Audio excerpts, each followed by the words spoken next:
का एक गांव था। उस गांव में कुआं ना होने की वजह से सभी गांव वाले नदी से ही पानी लाया करते थे। एक दिन गांव की एक औरत निर्मला नदी के किनारे बैठकर कपड़े धो रही थी। तभी उसे नदी से डरावनी आवाज सुनाई दी। कौन है यहाँ जो मुझे डरा रहा है? अरे कौन है यहाँ?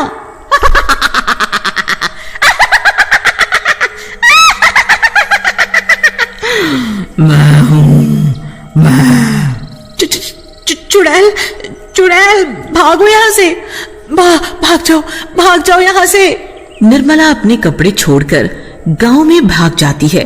अरे ओ गांव वालों, सुनो, उस नदी पर मत जाना, उस नदी में एक चुड़ैल है। अरे क्या बोल रही हूँ बहन? चुड़ैल नदी में? सुबह ही तो हम सभी औरतें उस नदी से पानी भरकर लाई हैं, तब तो कोई चुड़ैल हमें दिखाई नहीं दी। कहीं तुम नींद में तो नहीं हो? अरे तुम लोगों को मेरी बातों पर यकीन नहीं है ना, तो खुद ही जाकर देख लो। हाँ भाइयों, चलो तो जरा नदी पर, हाँ देखें कैसी चुड़ैल है। सभी गांव वाले नदी पर जाते हैं, पर वहाँ कोई चुड़ैल नहीं दिखती। अरे यहाँ तो कोई चुड़ैल मुड़ैल नहीं है, निर्मला को कोई वहम हुआ होगा। चलो भाइयों, अपना अपना काम करें। हाँ? गांव वालों को नदी पर कोई चुड़ैल नहीं दिखती। फिर सभी लोग वहाँ से चले जाते हैं। अगले दिन सुबह सुबह सभी नदी पर आते हैं। कोई पानी भरने आता है, कोई कपड़े धो रहा होता है, तो कोई उसमें नहा रहा होता है। चुड़ैल नदी के अंदर थी, तो वो ये सब देख रही थी। ये सभी गांव वाले फिर नदी पर आ गए। ये ऐसे नहीं मानेंगे, इनका कुछ न कुछ तो करना पड़ेगा। तभी नदी पर गांव का एक आदमी सुखिया नहाने के लिए आता है।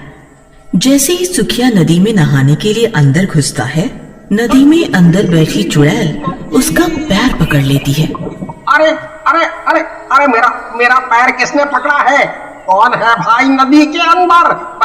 बचाओ बचाओ बचाओ! चुड़ैल सुखिया का पैर पकड़कर नदी के अंदर खींच लेती है और फिर सुखिया को नदी के बाहर फेंक देती है। सुखिया बेहोश हो जाता है।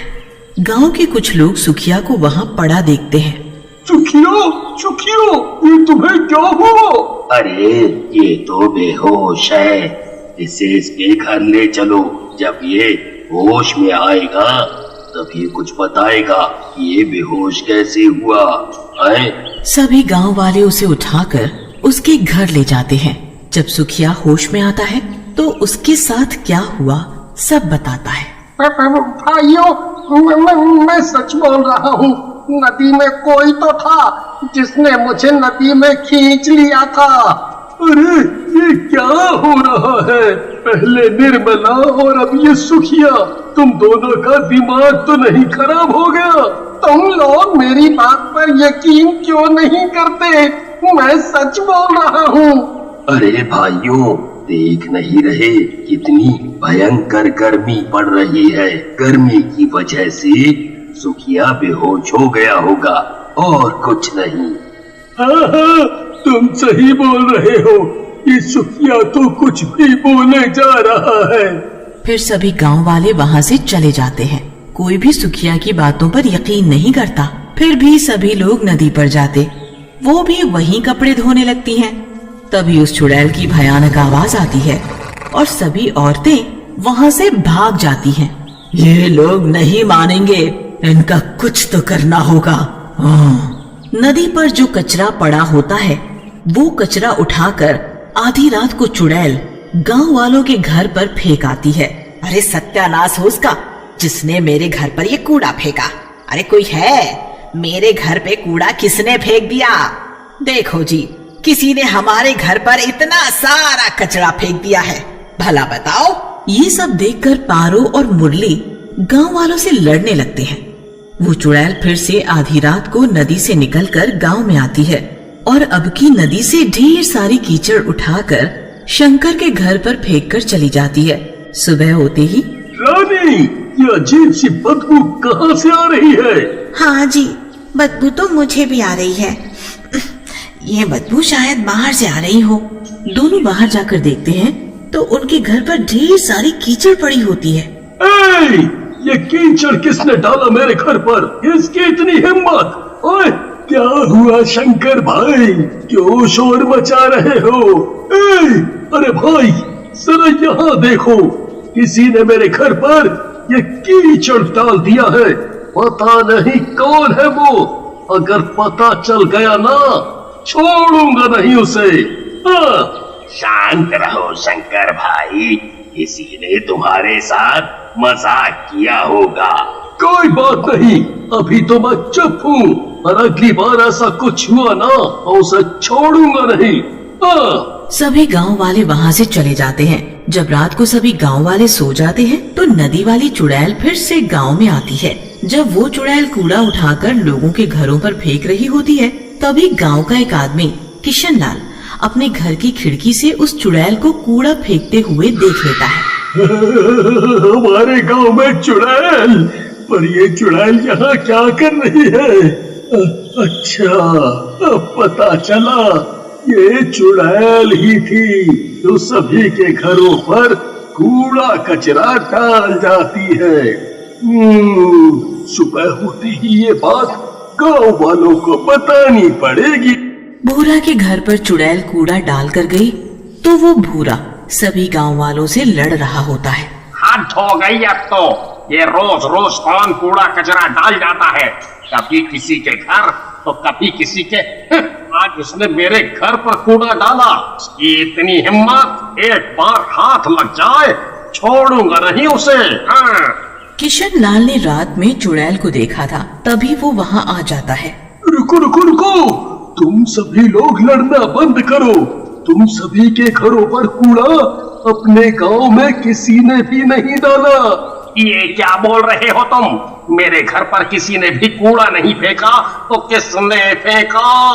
जल्दी बताओ, जल्दी। हाँ, बताता हूँ। पहले तुम सब सरपंच जी के घर चलो, वही बताऊंगा सब। फिर सभी मिलकर सरपंच जी के घर जाते हैं। क्या बात है, तुम सभी लोग एक साथ यहाँ?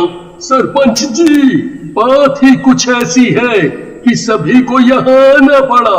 हाँ, बोलो ना।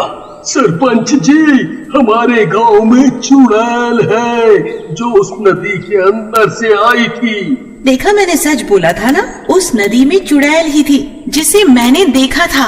इसका मतलब जब मैं नदी में नहाने गया था तो उसी चुड़ैल ने मेरे पैर पकड़े होंगे और मैं बेहोश हो गया था। हाँ, तुम सभी सही हो।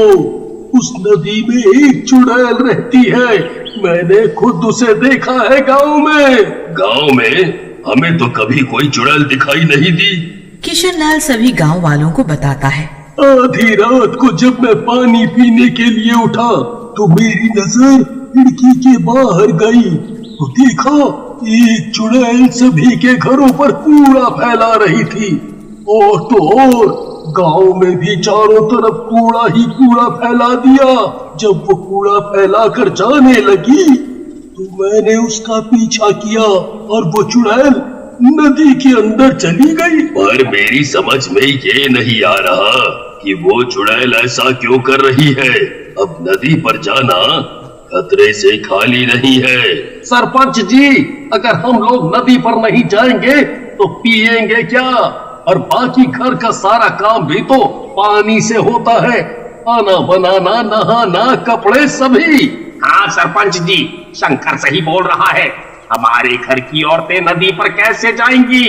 और तो और पूरे गांव में एक भी कुआं नहीं है। अगर कुआं होता तो इतनी परेशानी नहीं होती। ये तो बहुत बड़ी समस्या है। मैं सोच रहा था कि किसी तांत्रिक बाबा को बुलाया जाए गांव में, वो ही कुछ कर सकते हैं। अब सभी गांव वाले सरपंच की बात मान लेते हैं और सरपंच जी एक तांत्रिक बाबा को बुलाकर सारी बात बताते हैं। अच्छा, इसलिए तुमने मुझे यहाँ बुलाया। तुम चिंता मत करो, हम सब ठीक कर देंगे। अगर चाहते हो कि वो चुड़ैल नदी छोड़कर भाग जाए, उसके लिए हमें गांव के बीचों बीच बैठकर हवन करना पड़ेगा। हवन की सारी तैयारियां हो जाती हैं। तांत्रिक बाबा हवन करने के लिए बैठ जाते हैं और सारे गांव वाले आसपास खड़े होकर देखते हैं। तांत्रिक बाबा मंत्र पढ़ते हैं और अपनी पोटली से भभूत निकालकर पूरे गांव में छिड़क देते हैं। सरपंच जी, वो चुड़ैल अब इस गांव में कभी नहीं आएगी। बाबा, गांव में चुड़ैल नहीं आएगी, पर नदी का क्या? हमारे गांव की सभी औरतें नदी से पानी लाती हैं। तभी चुड़ैल वहां आ जाती है। तुम लोग मेरा कुछ नहीं बिगाड़ सकते, मैं बहुत ताकतवर हूँ। इस तांत्रिक को तो मैं फूंक मारकर हवा में उड़ा सकती हूँ। तुम क्यों गांव वालों को परेशान कर रही हो? वो लोग नदी पर जाते हैं पानी भरने, तो तुम उन्हें डरा कर भगा देती हो या फिर उनके घरों पर कूड़ा कचरा डाल देती हो। क्या कूड़ा कचरा मैं करती हूँ? जरा चलो तुम सब नदी पर मेरे साथ। चुड़ैल सभी गांव वालों को अपने साथ नदी पर ले जाती है। देखो, जरा इस नदी को तुम सब देखो। तुम लोगों ने इस नदी की क्या हालत कर दी है। मैं तो आराम से नदी के अंदर सो रही थी, पर तुम सभी गांव वालों ने इस नदी में इतना कचरा फैला दिया, जिसकी वजह से नदी का पानी दूषित हो गया और मुझे नदी के अंदर घुटन महसूस होने लगी, जिसकी वजह से मैं नदी के बाहर आ गई और तुम लोगों को यहाँ से भगा दिया। तुमने हमारी औरतों को पानी नहीं भरने दिया, हम लोग कहाँ जाएं अब पानी भरने? तुम लोग बहुत ही गंदे हो। अपना घर तो साफ रखते हो और सारी गंदगी नदी पर करते हो, तो कोई नहा रहा है उसमें। और तो और उसी में तुम लोग जानवरों को भी नहला रहे हो, फिर उसी पानी को तुम लोग पीने के लिए ले जाते हो। इतना गंदा पानी तुम सभी कैसे पी सकते हो? इसीलिए मैंने सोचा कि तुम लोग ऐसे नहीं मानोगे, तुम सबको सबक सिखाना जरूरी था। तुम सही बोल रही हो, तुमने हमारी आंखें खोल दी। आज के बाद हम सभी लोग नदी पर गंदगी नहीं करेंगे। हाँ, अगर हम सब नदी पर काम करेंगे तो गंदगी तो होगी ही। इसका हल भी मैं बताती हूँ। सरपंच जी, आप गांव में 2-3 कुएं बनवाएं। गांव में कुएं होंगे तो किसी को भी नदी पर आने की जरूरत नहीं होगी, सारा काम घर पर ही हो जाएगा।